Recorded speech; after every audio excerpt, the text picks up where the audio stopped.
Queridos hermanos, con gran gozo estoy aquí hoy para que compartamos este espacio y meditemos sobre el sentido de la Cuaresma. Me parece especial que podamos sacar este tiempo para meditar sobre este camino en que vamos dirigiéndonos hacia el misterio, hacia la contemplación del misterio de la pasión, muerte y resurrección de nuestro Señor Jesucristo. Por eso yo te quiero invitar para que este tiempo te lo regales a ti mismo, a ti misma, para que profundicemos juntos sobre lo que significa la Cuaresma. Ojalá en este espacio, en este tiempo que vamos a estar aquí, puedas abstraerte de tantas otras cosas, de otras actividades, que no vean este vídeo y simplemente van viendo por partes o mientras van haciendo otras cosas. Es bueno que sea un tiempo para estar solamente aquí, viviendo pues este momento. Y antes de iniciar esta reflexión, yo les quiero invitar para que nos pongamos en la presencia del Señor.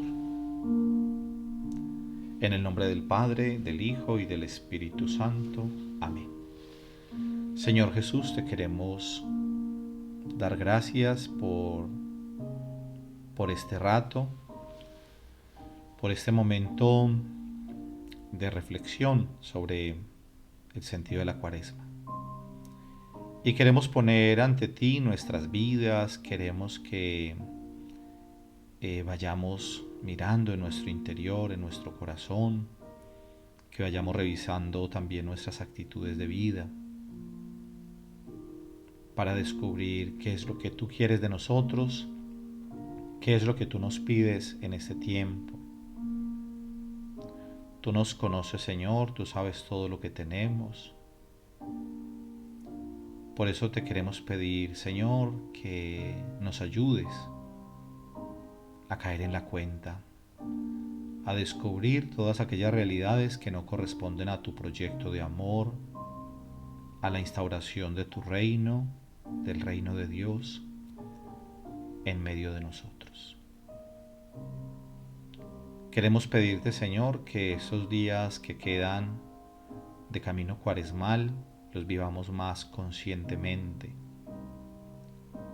para que cuando llegue la Semana Santa, y de manera especial el Jueves Santo, el viernes, el sábado, en el que celebraremos la Pascua en la noche, pues podamos vivir profundamente estos misterios. Y que también el día de la Pascua podamos experimentar el gozo de que tú has resucitado, de que tú estás vivo y presente en cada uno de nosotros y que nos acompañas en la iglesia. Te queremos alabar y bendecir, Señor, por tu amor, por tu ternura, por tu bondad. Bueno, queridos hermanos, vamos entonces a disponernos con todos nuestros sentidos para este rato de reflexión. Vamos entonces a iniciar. Les he puesto aquí esta imagen del desierto. Es concretamente el desierto del monte Sinaí, porque en la reflexión que les quiero compartir hoy, el desierto va a tener un lugar muy importante. Inició pues acercándonos un poco a lo que es el origen y sentido de la Cuaresma. Ya el nombre de Cuaresma nos dice algo, ¿no? Cuaresma lo asociamos inmediatamente a 40. Y mirando la historia de la Iglesia, la primera referencia que tenemos a una preparación de la Pascua de 40 días aparece por allá en un escrito del año 332 aproximadamente, de un escritor famoso de esa época, Eusebio de Cesarea. Y aquí en este escrito, Eusebio habla de la Cuaresma como de una institución bien conocida, claramente configurada y hasta cierto punto consolidada. Es decir, que si tenemos un dato de esa época, no estamos diciendo que a partir de ahí la Iglesia empezó a celebrar la Cuaresma, sino que allí ya se ve en aquella época que había una cosa organizada, consolidada. Por eso la Cuaresma que celebramos cada año no es una cosa de hace 10 años o 50 o 100 años, sino que tiene una gran tradición en la Iglesia. ¿Y por qué se habla de la Pascua? Porque el sentido precisamente de la Cuaresma es prepararnos para vivir la Pascua. ¿Y qué es la Pascua? Pues el paso de Dios de la muerte a la vida, y que está fundamentada en la Pascua judía. La Pascua judía, cuando el pueblo de Israel sale de la esclavitud de Egipto, que el Señor lo saca de allí, valiéndose de Moisés, y que luego lo lleva por el desierto. Y entonces el pueblo de Israel celebra la Pascua. En hebreo es Pesaj, que es la Pascua. Y de ahí viene también para nosotros la tradición, pero ya para nosotros tiene un sentido nuevo, porque ya no es el cordero inmolado como lo hacían o lo hacen los judíos, sino que el cordero inmolado es Cristo mismo, el Señor. Por eso en la última cena, que es cuando Jesús instituye la Eucaristía en la comida que está allí con los discípulos, les dice: esto es mi cuerpo, esta es mi sangre, que será derramada. Entonces allí vemos cómo ya Jesús es el nuevo Cordero. Jesús es el que se queda para ser nuestro alimento. La Pascua es la gran fiesta de la victoria de la vida sobre la muerte. Jesús resucita victorioso del sepulcro. Y para poder vivir profundamente lo que significa la Pascua, pues es importante que también comprendamos qué significa la Cuaresma. Por lo tanto, podemos decir que la Cuaresma es el periodo de preparación para la Pascua. También tenemos otro personaje de aquella época, de la época de Eusebio de Cesarea, llamado Atanasio de Alejandría, que recoge una breve alusión a la Cuaresma en una carta suya escrita en el año 334. Cuando Israel era encaminado hacia Jerusalén, primero se purificó y fue instruido en el desierto para que olvidara las costumbres de Egipto. Del mismo modo es conveniente que durante la Santa Cuaresma que hemos emprendido procuremos purificarnos y limpiarnos, de forma que, perfeccionados por esta experiencia y recordando el ayuno, podamos subir al cenáculo con el Señor para cenar con Él y participar en el gozo del cielo. Entonces aquí vemos también esta alusión al pueblo de Israel que pasa por el desierto, el pueblo de Israel que estaba esclavo en Egipto y que el Señor lo ha llevado a través del desierto, lo ha liberado de la esclavitud y lo lleva por el desierto. Pero ese paso por el desierto no fue de una semana, de un mes, sino que fue un camino largo. Fueron 40 años que el pueblo de Israel estuvo en el desierto. Y bueno, eso tiene otra explicación también, porque tanto tiempo ese pueblo se rebeló muchas veces, se lamentó, se quejó, murmuró contra el Señor. Y en muchos momentos le reclaman a Moisés y le dicen: ¿por qué nos trajiste a morirnos en el desierto de hambre y de sed? Estábamos mejor allá junto a las ollas repletas de carne. Entonces el pueblo de Israel hace como añoranza de volver al pasado, de volver a la esclavitud, simplemente por tener comida. Y entonces aquí hay también para nosotros una gran lección. Y es que nosotros debemos ver en la salida del pueblo de Israel de la esclavitud de Egipto, en su experiencia en el desierto, pues también nuestro propio itinerario, nuestro propio camino espiritual. Porque a veces nos puede sonar, cuando leemos los textos del Antiguo Testamento, como simplemente como historias, ¿no? Como, sí, relatos que se nos presentan allá en el Antiguo Testamento, pero que no nos dicen como nada la vida concreta. Y entonces decimos, no, pues a mí me evoca más o siento que me toca más la vida cuando leo el Nuevo Testamento, los Evangelios o las cartas de San Pablo. Pero lo del pueblo de Israel pues ya pasó, está por allá y no tiene una incidencia en la vida. Pero resulta que sí, en esa salida del pueblo de Israel que viene narrada en el libro del Éxodo, pues allí también tenemos que ver nosotros nuestro propio paso, nuestro propio camino de conversión, de salir de la esclavitud, de nuestros pecados, de nuestros vicios, de todas aquellas cosas que no corresponden al amor y a la voluntad de Dios. Y ese caminar por el desierto, si bien es cierto que para el pueblo judío fue una experiencia en un lugar concreto geográfico, en el desierto, salieron de Egipto, atravesaron y pasaron a la península del Sinaí, estuvieron en el desierto, allí recibieron alianza. Y aunque es un lugar geográfico, en nuestra vida espiritual también hay la experiencia del desierto. Y de eso vamos a profundizar un poco más adelante también en esta charla. Entonces, el pueblo de Israel, Dios lo lleva al desierto, pero el pueblo de Israel no se va a quedar en el desierto. El objetivo de Dios con el pueblo de Israel no es llevarlo al desierto y dejarlo en el desierto, es llevarlo a la tierra prometida, a una tierra que emana leche y miel, como está escrito en la Biblia. Entonces allí también nosotros podemos ver una analogía con nuestra propia experiencia espiritual. Egipto simboliza el pasado, simboliza la esclavitud, simboliza los pecados cuando estamos atados, y el desierto es ese camino. No es la patria definitiva, es simplemente un paso, es el camino, y en ese camino pues somos purificados. En ese camino Dios establece una alianza con nosotros, y la tierra prometida, que para el pueblo judío, para el pueblo de Israel fue pues Israel, toda aquella tierra bellísima, para nosotros la tierra prometida es el cielo. Entonces ahí vamos viendo cómo vamos como encontrando el sentido de toda esta reflexión.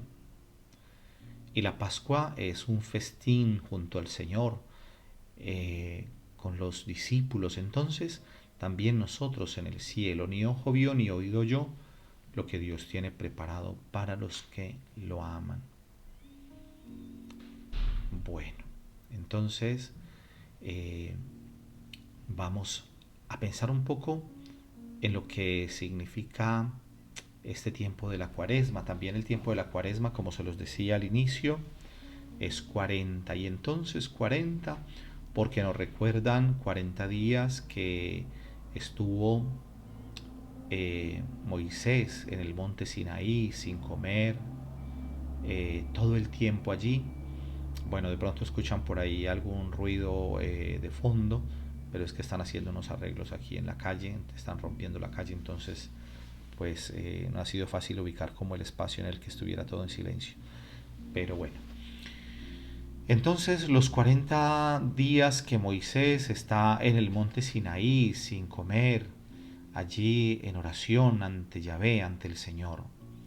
También recordamos a otro personaje del Antiguo Testamento llamado Elías, el profeta Elías, que está también 40 días caminando por el desierto para ir hacia el monte Horeb, que es el mismo monte Sinaí.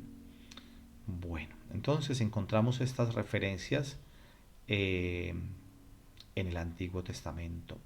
Y por eso también está profundamente ligada a la experiencia del ayuno. Moisés, que está allí sin comer. Bueno, los 40 años que el pueblo de Israel está en el desierto.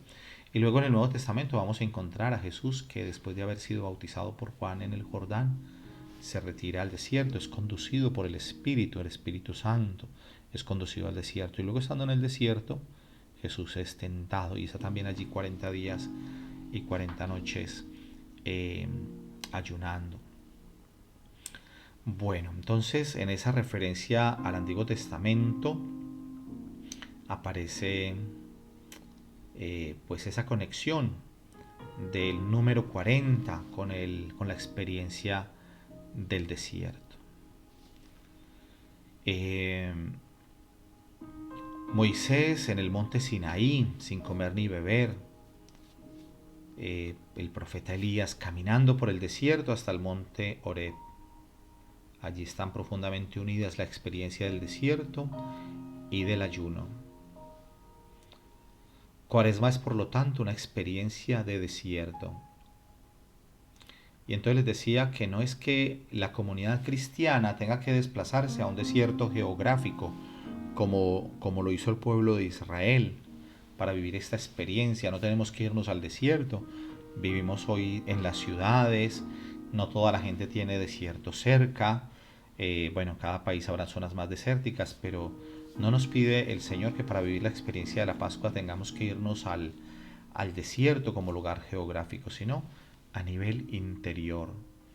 Estoy hablando aquí de un tiempo privilegiado, un tiempo de gracia, porque la experiencia del desierto es siempre un don de Dios.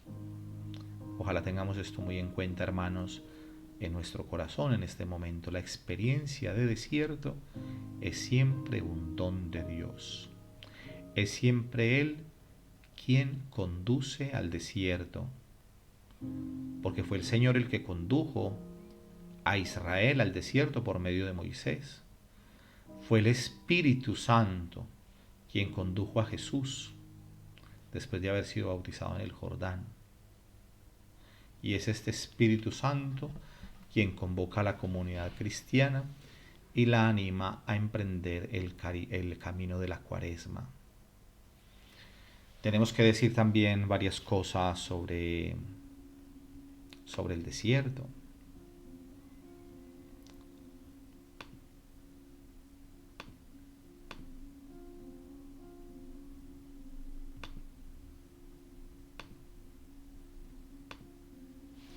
Vamos a decir entonces también algunas cosas sobre el desierto. El desierto es un lugar hostil, lleno de dificultades, de obstáculos, también podemos decirlo de peligros.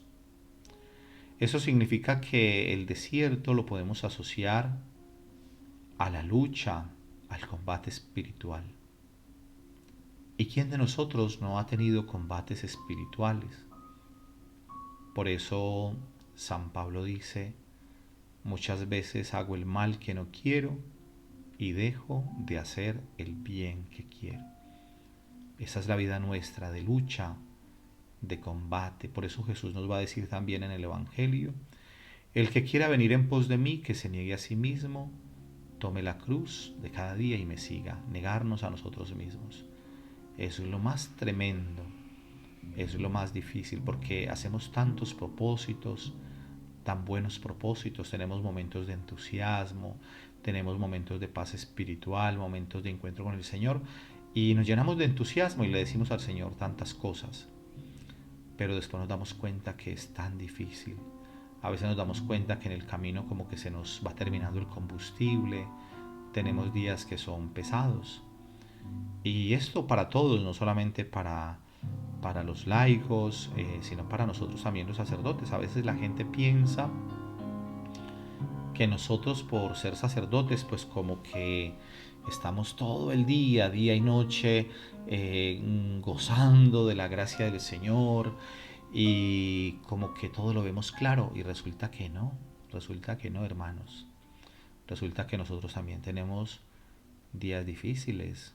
A mí me cuestan muchas cosas y tenemos estados de ánimo, tenemos días en que estamos tan contentos, tenemos otros días que nos faltan fuerzas.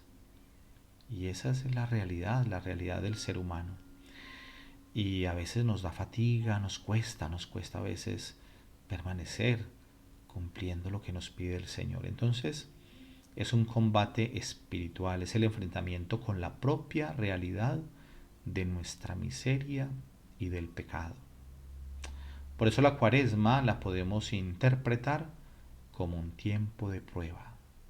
Pero no solamente un tiempo de prueba que es cada año durante 40 días, sino que la vida nuestra, la vida espiritual, la vida cristiana es un continuo vivir en la prueba.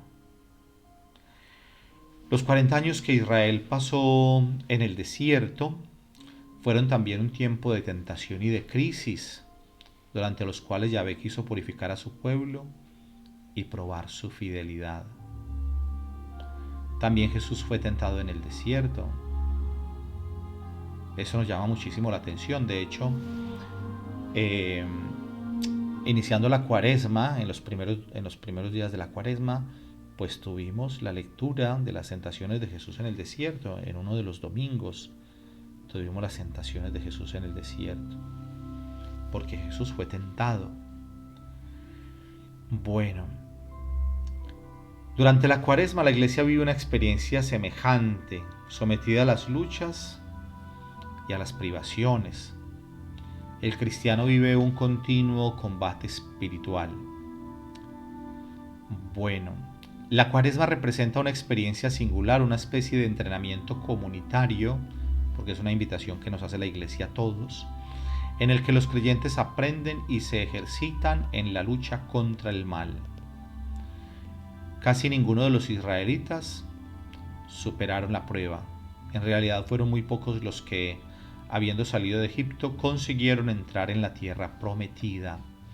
Aquí también hay una clave interesante, por eso yo les decía, hermanos, al comienzo, la palabra de Dios es muy rica, la palabra de Dios nos ayuda a entender tantas cosas. Lo que pasa es que lastimosamente, como que nosotros hemos descuidado un poco en general la lectura del Antiguo Testamento, porque nos parece como a veces algunos textos difíciles de comprender, a veces nos parecen relatos por allá como sí, incluso algunos los tenemos muy frescos en la mente porque los hemos escuchado muchas veces, pero como que no nos detenemos mucho a buscar qué significa eso en nuestra propia vida espiritual y nos quedamos más en el Evangelio. Obviamente pues que es una maravilla el Evangelio, claro que sí, pero tendríamos que explorar más y explotar en el buen sentido de la palabra las enseñanzas del Antiguo Testamento. Entonces, ¿por qué lo digo? Porque casi ninguno de los israelitas superaron la prueba. Fueron muy pocos los que salieron de Egipto y consiguieron entrar en la tierra prometida. La mayoría sucumbieron en el camino. Recordemos que fueron 40 años en el desierto. Además que si pensamos un poco en que no todos los que salieron de allí eran niños, es decir, muchos niños nacieron en el desierto o crecieron en el desierto, pero de los que salieron, pensemos que la gente, algunos ya fueran mayores, ¿no? O sea, no sé, de 25 años, de 30, de 40 años, pues también más todas las dificultades en el desierto, pues nos llegaron todos a la tierra prometida. Claro que eso no significa que Dios no haya sido fiel a su promesa. Lo que pasa es que esta gente se rebeló contra Dios, murmuraron, y entonces también nosotros tenemos que asumir las consecuencias cuando nosotros no hacemos la voluntad de Dios. Sin embargo, Dios mantuvo la promesa, porque si no entraron muchos de los que salieron de la esclavitud de Egipto, pues entraron sus descendientes, o sea que la promesa se mantuvo, entraron. Pero el pensar en la tierra prometida, que digamos a nivel espiritual lo entendemos como es entrar al cielo, también recordemos lo que dice el Señor, que esforzaos por entrar por la puerta estrecha, porque amplio es el camino que lleva a la perdición. Y dice, y muchos entrarán por ella, es decir, muchos van por el camino ancho, y nos tenemos que esforzar. Y en otro lugar de la palabra de Dios se nos dice que tenemos que trabajar con seriedad, con responsabilidad, con seriedad por nuestra salvación. Es verdad que el Salvador es el Señor.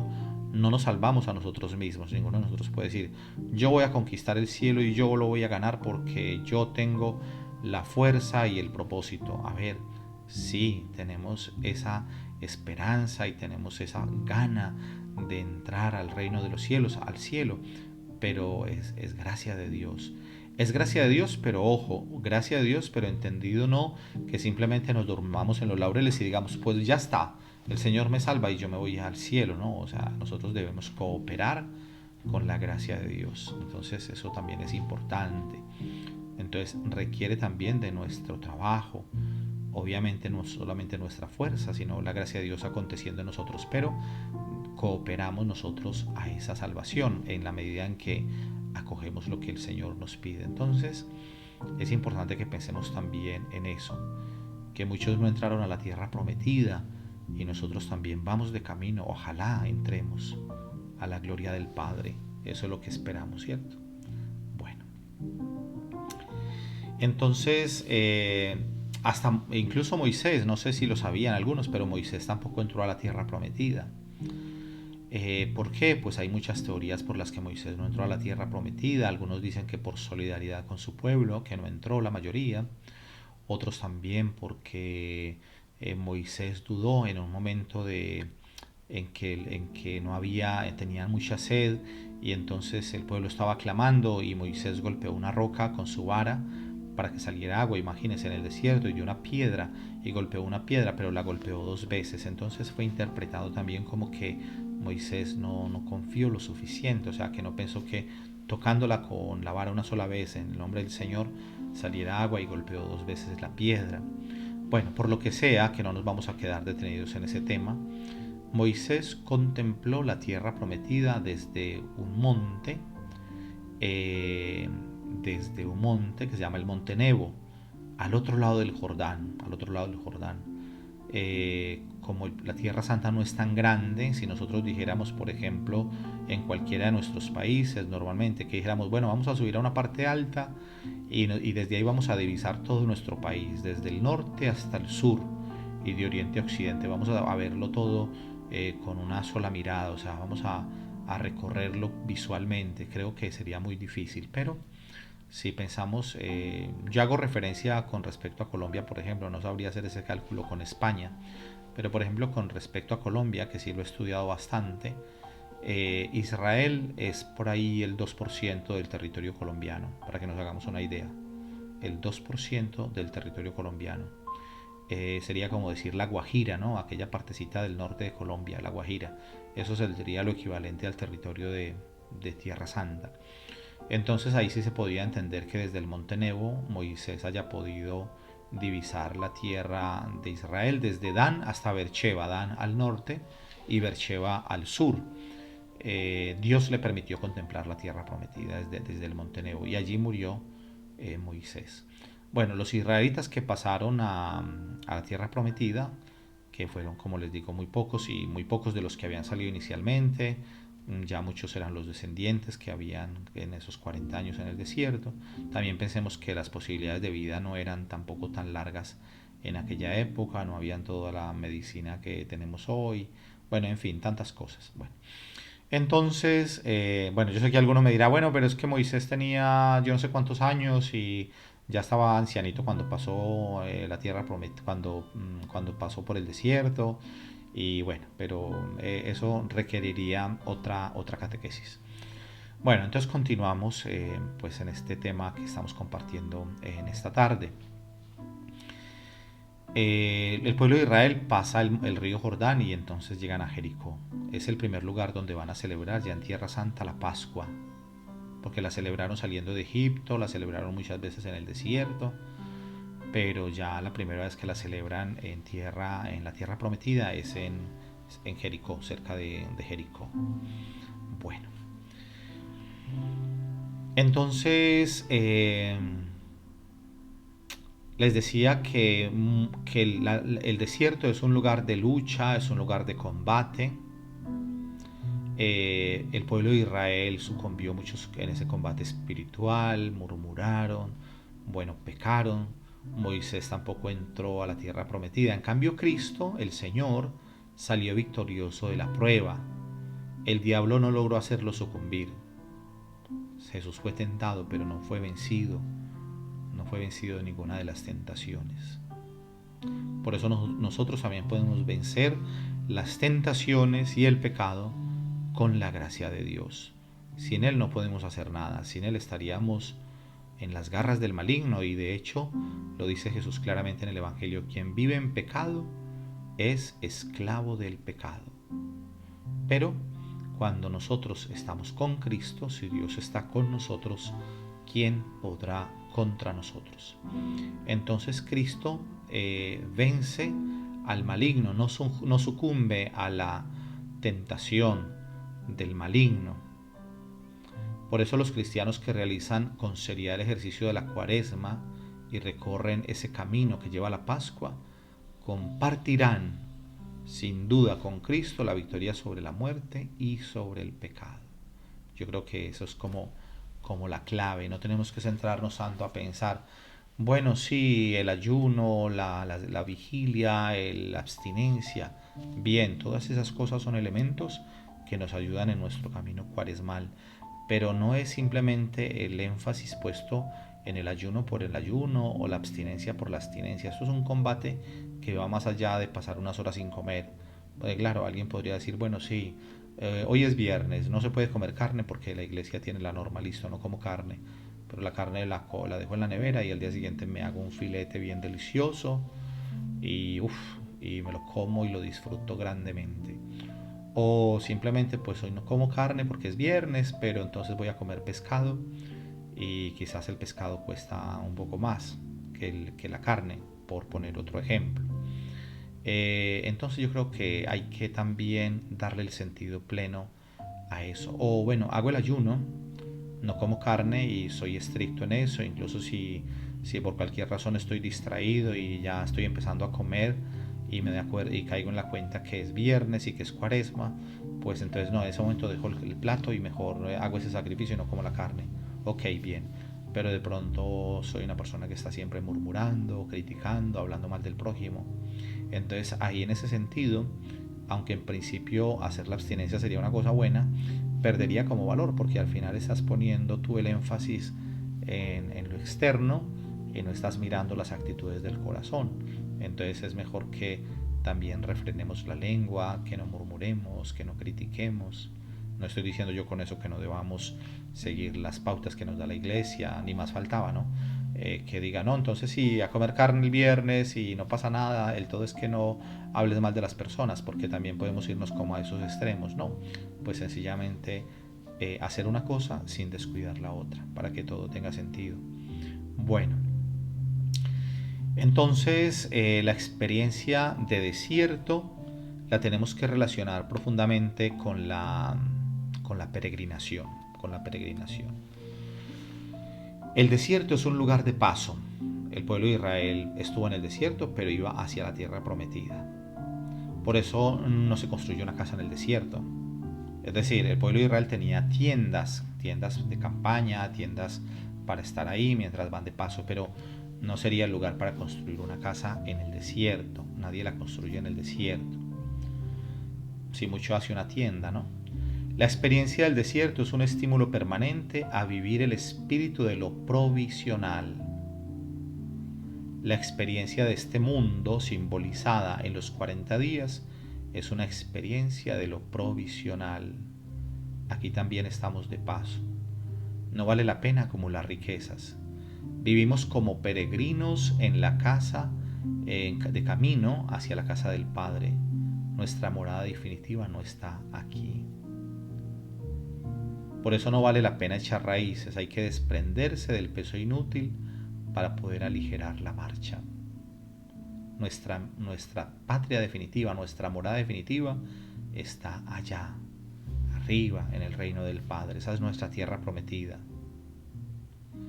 Y yo creo que aquí también podríamos reflexionar muchas cosas. Yo creo que a medida que las personas van escuchando esa reflexión, también van pensando.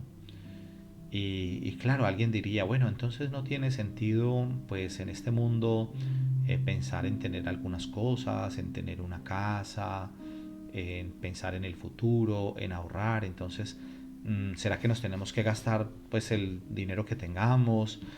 No es necesario ahorrar, qué sé yo.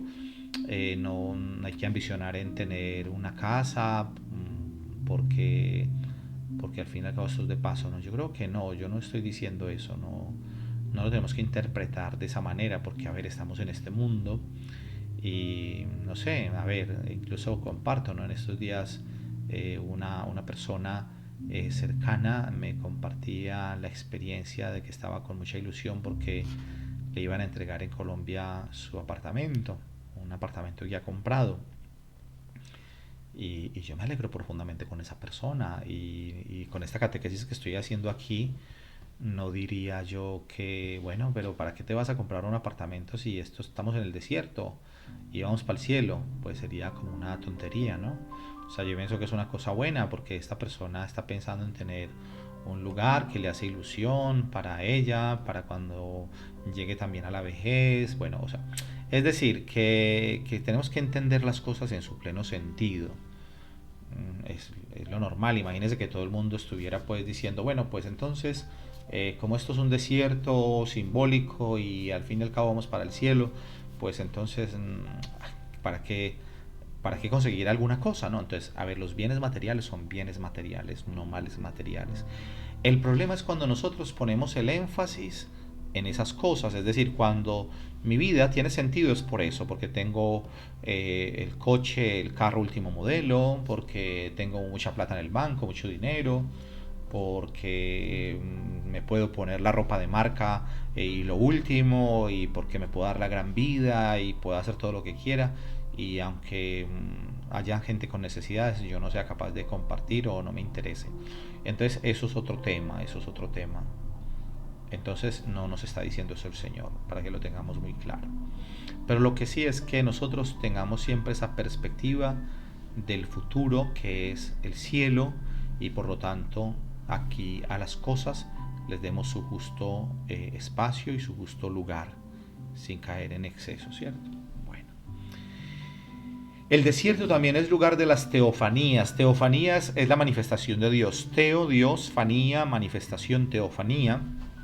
Es el lugar de las teofanías, el lugar de las grandes teofanías. En el desierto es donde Israel celebró los grandes encuentros con Yahvé, la alianza, la, las tablas de la ley que le dio el Señor al pueblo de Israel en el desierto.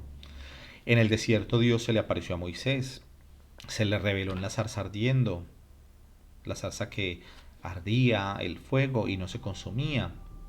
También en el desierto el Señor se reveló a Elías. Elías descubre a Dios en la brisa suave, en la montaña, en el monte Oreb. La cuaresma es para la comunidad cristiana una invitación al encuentro con Dios que se revela sobre todo a través de su palabra.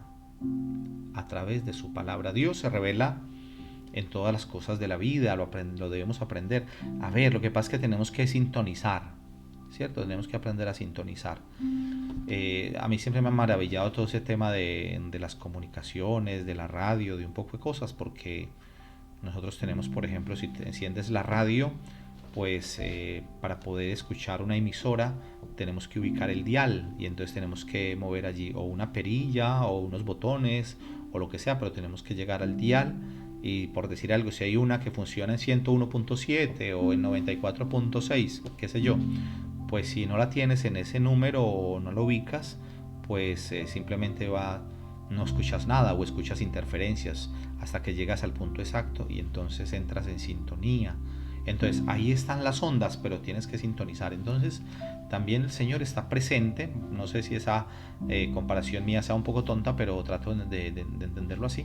Pero Dios está presente. ¿Y por qué yo no lo siento y yo no lo veo y no lo percibo? Porque quizás yo no estoy sintonizado. Entonces tengo que sintonizar mi corazón. Tengo que sintonizar, buscarle el dial para escuchar al Señor. Y entonces hoy se nos habla de manera especial de la importancia de la palabra de Dios. Porque en la palabra de Dios encontramos todo. Por eso un gran santo de la iglesia llamado San Jerónimo dice que desconocer las escrituras es desconocer a Cristo. Entonces, cambiando esa frase, desconocer las escrituras es desconocer a Cristo, podemos decirla entonces en el otro sentido. Conocer las escrituras es conocer a Cristo.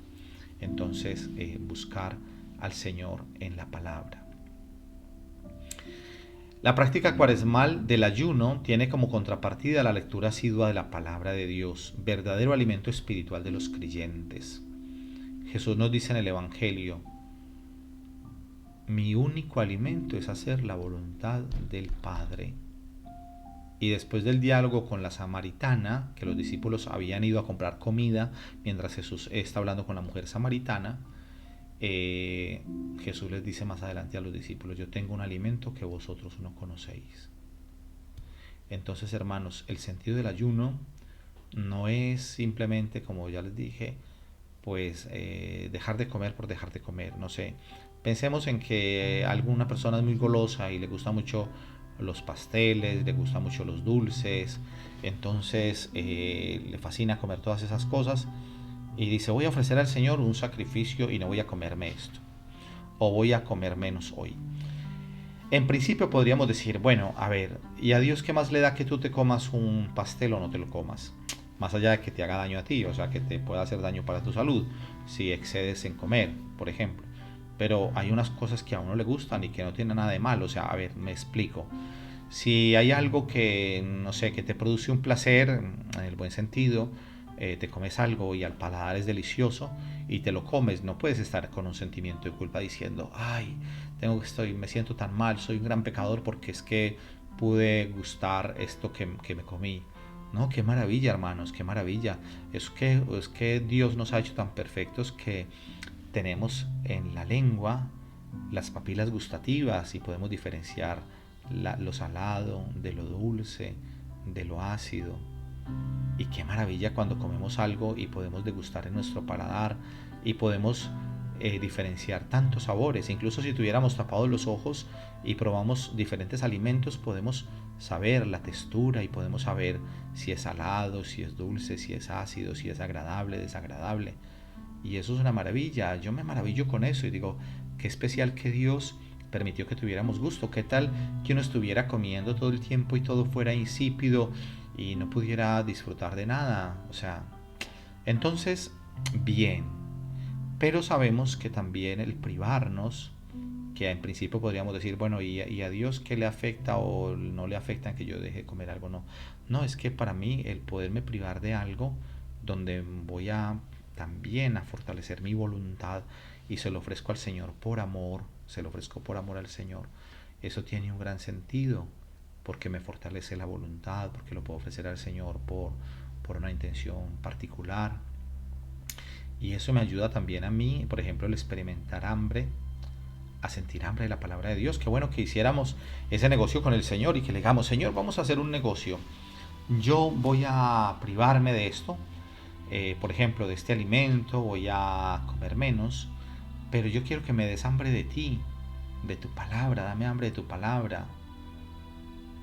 Y vamos a sentir que eso es así. Además que es una cosa comprobada, incluso lo podemos experimentar en nuestro cuerpo. Cuando estamos más livianos en el comer, cuando comemos de manera mejor y estamos más livianos, tenemos como más agudeza mental, tenemos como más capacidad para poder orar, para poder estar leyendo, ¿no? Voy a poner así ejemplos con comidas concretas sobre el efecto contrario. Aquí en Asturias hay un plato muy famoso que se llama la fabada asturiana y es un plato con, de calorías impresionantes para que te comas una fabada y te vayas a hacer tremenda siesta. Entonces te comes la fabada y eso es como una especie de, diciendo como sería en Colombia, como una especie de frijol blanco. Y son grandes, es una sopa. Y eso lleva un trozo de chorizo, un trozo de morcilla, un trozo de tocino. Y bueno, y te comes eso y yo creo que ninguna persona después de comerse una fabada asturiana estaría dispuesta para ponerse a orar, para ponerse a estudiar la palabra de Dios. Después de eso no le dan ganas sino de echarse una siesta o al menos ir a dar una caminata o una caminada para bajar, para nivelarte, ¿no? Y en Colombia tenemos nosotros, sobre todo en la zona paisa, en la zona donde nací yo, en Manizales, pues y en toda esa parte de Colombia, los frijoles, ¿no? Los famosos frijoles, aquí se llamarían alubias pintas en España. Los frijoles, imagínense una bandeja paisa: frijoles, arroz, chicharrón o patacones con tajadas o con chorizo, en algunas partes con carne molida, con huevo frito, aguacate, arepa, bueno, y con arroz y todo. Imagínense uno comerse una bandeja paisa y después decir, bueno, terminamos de comer la bandeja paisa, ahora sí vamos a entrar al retiro espiritual o vamos a ponernos aquí a meditar este texto de la palabra de Dios. Pues yo creo que lo que nos entraría sería un sueño tremendo. Entonces miren, hermanos, que sí tiene sentido el estar más ligeros en nuestra digestión, en nuestro... También, aparte de que le ofrecemos al Señor un pequeño sacrificio, también nos dispone para que sintamos más hambre de Dios. Y de hecho, Jesús, cuando tiene hambre en el desierto, después de 40 días y 40 noches, la primera tentación del maligno, del diablo, si tú eres el Hijo de Dios, haz que estas piedras se conviertan en panes. ¿Y cuál es la respuesta de Jesús? No solo de pan vive el hombre, sino de toda palabra que sale de la boca de Dios. Imaginen eso, hermanos. No solo de pan vive el hombre, sino de toda palabra que sale de la boca de Dios. Nos hemos hecho conscientes de eso, porque imaginemos que una persona que no es espiritual, una persona que no vive su experiencia de Dios, pues simplemente es dividir el día en 3 momentos: desayuno, almuerzo y comida. Aquí en España, desayuno, comida y cena. Bueno, 3 momentos del día. Y entonces, claro, alimentamos el cuerpo y tenemos que alimentarlo, porque si no comemos nada en absoluto, también nos enfermamos. Entonces necesitamos nutrientes, proteínas, vitaminas. Bueno, necesitamos un poco de cosas para tener energía. Ok, de comida, la comida. Pero a nivel espiritual, que no solo de pan vive el hombre, sino de toda palabra que sale de la boca de Dios. Por eso, hermanos, yo les quiero invitar para que le tomemos un amor muy grande a la palabra de Dios, y que la palabra de Dios nos ilumine, nos alimente y nos fortalezca. Bueno, también entonces desierto y oración. Estamos hablando del desierto como lugar no solo geográfico, sino a nivel espiritual.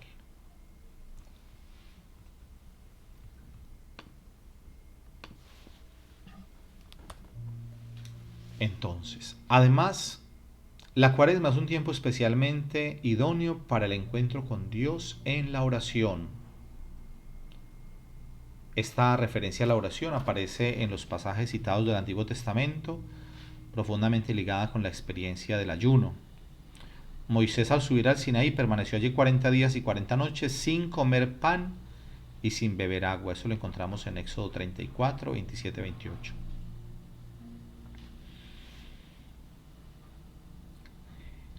Nos dice el Deuteronomio, al narrar la experiencia teofánica, o sea, de la manifestación de Dios en el Sinaí, que durante ese tiempo de ayuno Moisés se dedicó a la súplica por los pecados del pueblo. Luego me postré ante Yahvé, como la otra vez. Estuve 40 días y 40 noches sin comer pan ni beber agua por todo el pecado que habíais cometido. Y una vez más me escuchó Yahvé. Deuteronomio 9, 18-19. Por otra parte, la peregrinación de Elías a través del desierto, estimulado prodigiosamente por el alimento que le suministró el ángel hacia el monte de Dios en Horeb, representa la vuelta al Sinaí, a la fuente misma de la revelación de Moisés. Luego viene otro momento, el desierto y la transfiguración. Ya les decía que así como en la Cuaresma tuvimos un texto en la liturgia de las tentaciones de Jesús en el desierto, también tuvimos después, en el segundo domingo de la Cuaresma, la transfiguración, donde aparece Jesús en el monte Tabor transfigurado con Moisés y Elías. Jesús está con los discípulos Pedro, Santiago y Juan, y se transfigura delante de ellos en el monte Tabor, y aparecen allí a la derecha Moisés y Elías. Entonces la experiencia teofánica de la teofanía, tan vinculada a la cuarentena, al ayuno y al desierto, adquiere una dimensión especial en la transfiguración. En la transfiguración reviste una particular importancia la presencia de Moisés y de Elías junto a Jesús transfigurado. Tengamos en cuenta que Moisés representa la ley y Elías los profetas. Por lo tanto, Jesús en medio de Elías y de Moisés significa que en Jesús confluyen la ley y los profetas, que en Jesús se da la plenitud, el cumplimiento de la ley y los profetas. Y esto sucede en una montaña, así como en el monte Sinaí. Dios le dio las tablas de la ley al pueblo de Israel por medio de Moisés. así como en el monte Oreb, que es el mismo monte Sinaí, Elías experimentó la presencia del Señor en la brisa suave. Ojo, en la brisa suave, no en el viento fuerte, no en el terremoto, digamos, no en el ruido, en los truenos, sino en la brisa suave. Eso quiere decir que también es necesario que nosotros aprendamos a hacer silencio interior para poder escuchar la voz del Señor que nos habla en el susurro a través de la brisa suave. Por eso tenemos que aprender a hacer silencio interior, sobre todo ahora que vivimos en medio de tanto ruido, que estamos todo el tiempo con tanto ruido en la cabeza. Entonces,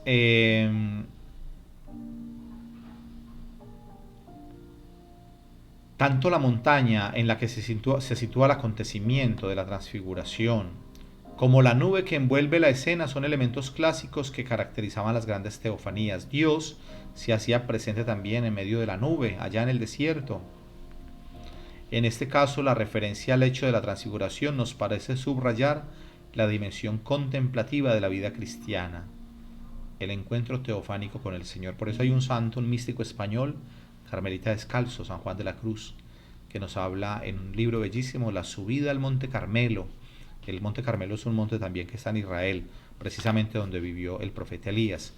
Y a nivel espiritual, San Juan de la Cruz nos habla de la subida al Monte Carmelo.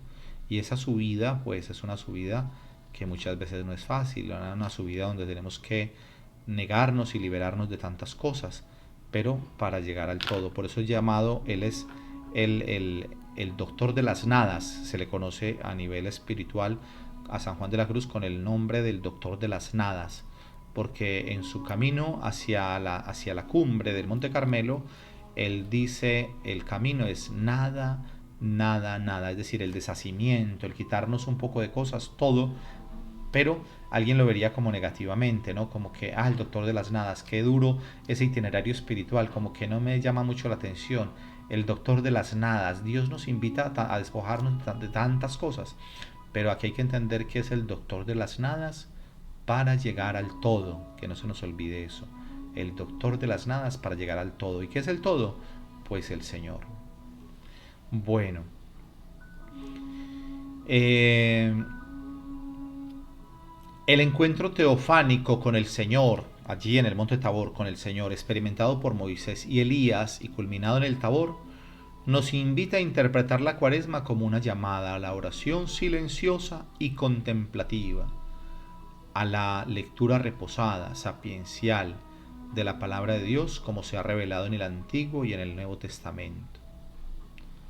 Cuaresma debe permanecer siempre como una oportunidad privilegiada para el encuentro con Dios.